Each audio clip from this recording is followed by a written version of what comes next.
Hall में घुसते ही एक मधुर आवाज सुनाई दी। लगा सीडी चल रही है, मगर नहीं, कोई गा रही थी। संस्कृत के शब्दों का शुद्ध उच्चारण, आवाज में वो मधुरता थी जो अपनी ओर खींचा जा रही थी। उस भीड़ में मेरी कोई बात उससे नहीं हो पाई। फिर जब मैं अगले गुरुवार मिली तब गुरु पूजा हो रही थी। उनकी आवाज में इतनी मिठास है कि लगा सुनते जाओ। गुरु मंत्र को इतने भाव से कह रही थी, लगा साक्षात गुरु जी आ जाएंगे। सच में ईश्वर गुरु हमारे भाव ही तो देखते हैं। उसमें भाव की शुद्धता थी। सत्संग के बाद उन्होंने मुझे प्रसाद दिया। बातों बातों में मैंने उनका नंबर लिया। ना जाने क्यों उनके साथ अपनापन सा लग रहा था। इस तरह कई बार सत्संग में हमारी मुलाकात हुई। फिर हमारी दोस्ती भी हो गई। वह मेरे लिए एक रोल मॉडल है। मैंने सुना है कि महिला का मतलब एक सहनशील, साहसी, धैर्यवान, प्यार करने वाली औरत, मगर कभी कभी लगता है मेरे अंदर इतनी सहनशीलता नहीं। हर गलत बात का विरोध करना मेरी आदत सी है। मेरे अंदर एक क्रांतिकारी विचार से हैं जो कभी कभी मुझे गलत साबित करते हैं। मगर विजया इतना सहने के बाद भी मुस्कुराती है, सेवा करती है। सच में कई बार मन में मैं खुद को बहुत छोटा महसूस करती हूँ। लेकिन कुछ महीनों से मैं लोगों को समझने की कोशिश कर रही हूँ तो लगता है जीवन व संघर्ष हमेशा साथ साथ है। हर महिला कहीं ना कहीं दबा दी जाती है। खैर, मैं बात कर रही हूँ अपनी मित्र विजया की, जो हमेशा हंसती है।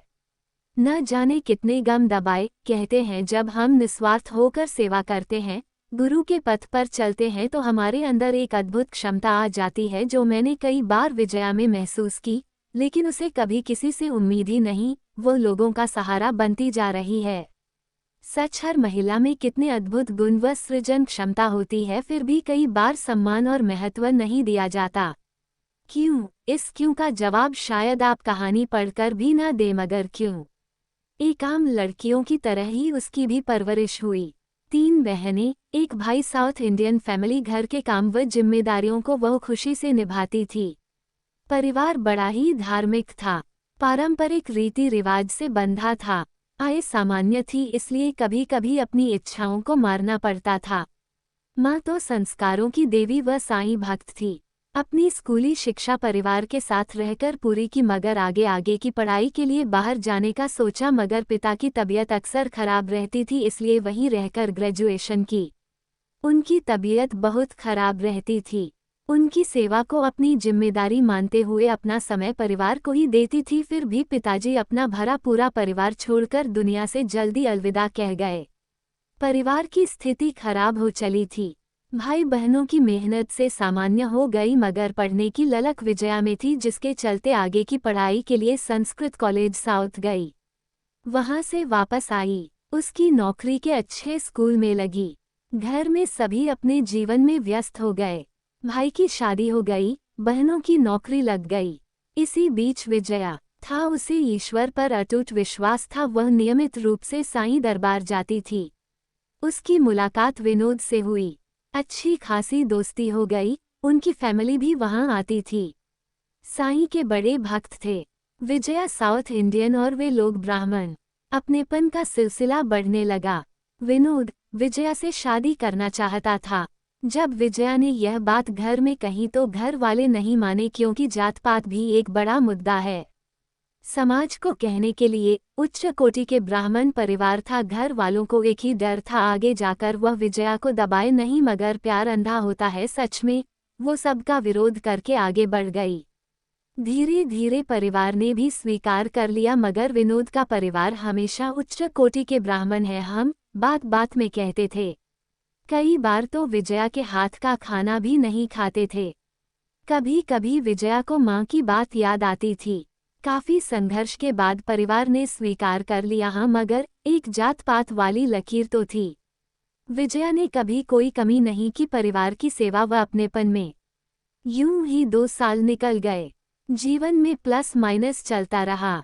इस बीच प्रेग्नेंट हो गई। घर में सब खुश थे, मगर पति पत्नी के बीच एक अहम भाव था। कभी खुलकर बात नहीं करते थे, पर विनोद ने हुक्म सुना दिया, अपनी नौकरी छोड़ दे, बच्चा आने वाला है, उसका ध्यान करना ज्यादा जरूरी है। विजया दद्व में थी। फिर भी उसने अपनी अच्छी खासी नौकरी छोड़ दी। एक टीचर होने के नाते वह चाहती थी कि बीच में नौकरी ना छोड़े। विनोद के कहने पर छोड़ दी। विनोद में कई बार अपनापन नहीं लगता था, खोया खोया चुप चुप रहता था।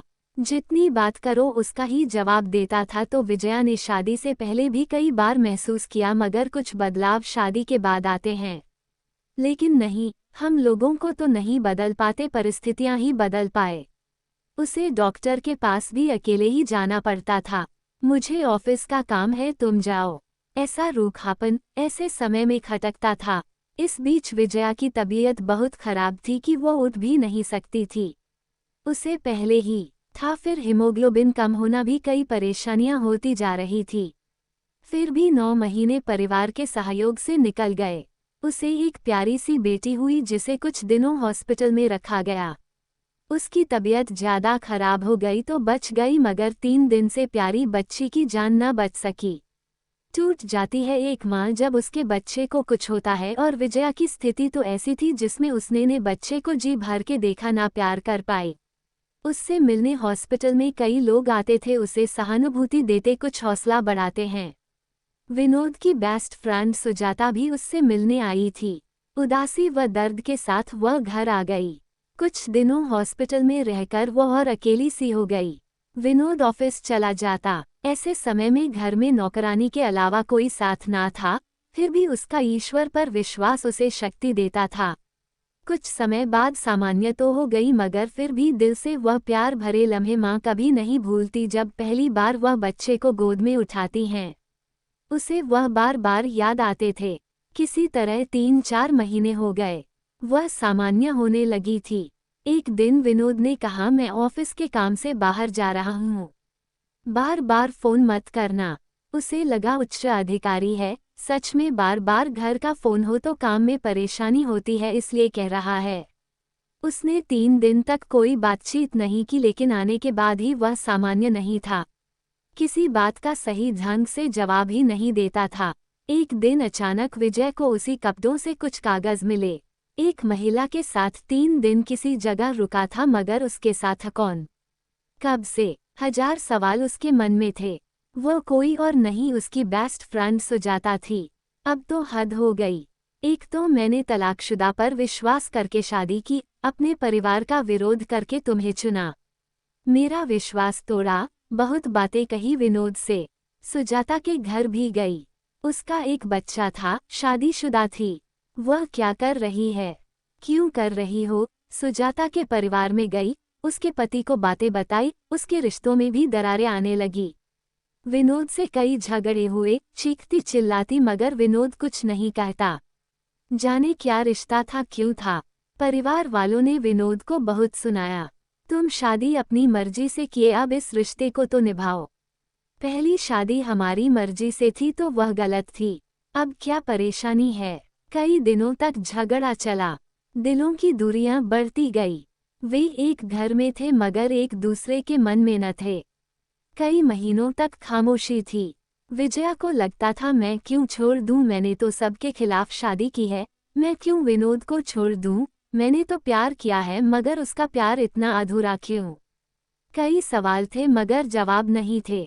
धीरे धीरे ही सही उसने दूरियां मिटाने की कोशिश की, कभी मन से कभी तन से। इस बीच विजया की तबीयत खराब हुई। बाल धीरे धीरे कम हो रहे थे। वो कहीं जाती तो लोग हंसते, पीछे मुड़कर देखते। एक बार मॉल गई थी, वहां बिलिंग करवा रही थी, सिर पर बाल नहीं थे। कुछ बच्चे पीछे मुड़ मुड़ कर देख रहे थे, जोर जोर से हंसने लगे। उसके बाद विनोद और वो कभी साथ कहीं नहीं गए। कई साल हो गए, वो हर जगह अकेले ही जाती।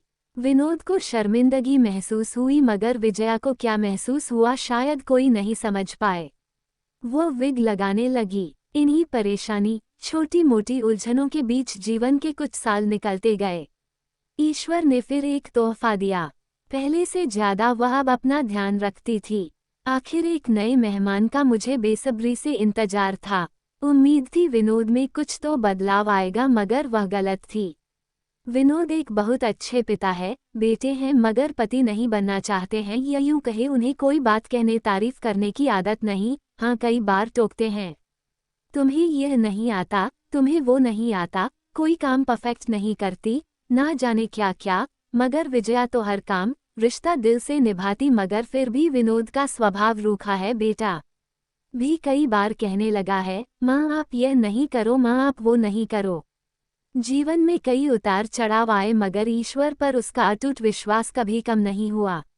इस बीच जुड़ गई आर्ट ऑफ लिविंग संस्था में, जहां विभिन्न कोर्स किए मगर कुछ समय तक छोड़ दिए। फिर जब लगातार किए तो उसे उसके होने का एहसास होने लगा। वह जीवन को यूं ही गंवाना नहीं चाहती। कई सेवा काम से जुड़कर आगे बढ़ रही है। अब वह मन में अलग सुकून है, शांति है, मगर उम्मीद नहीं। उसे बहुत बड़ी जिम्मेदारी दी है, लोगों को जगाने की, ज्ञान को लोगों तक पहुंचाने की। वही कर रही है और जीवन में ढलती शाम वो आखिरी सांस तक करना चाहती है। विनोद का अब किसी से रिश्ता है या नहीं वह नहीं जानती, मगर उसका ईश्वर से गहरा रिश्ता है। वह अब अपनी बीमारी व विनोद को स्वीकार कर चुकी है, सहज है, बहुत खुश है, कृतज्ञ है गुरु के प्रति। कभी कभी लगता है परेशानियों को हम पकड़ लेते हैं, दुखी रहते हैं, उन्हें छोड़ दे तो शायद जीवन सरल हो जाए। विजया ने अपने जीवन में विजय प्राप्त कर ली।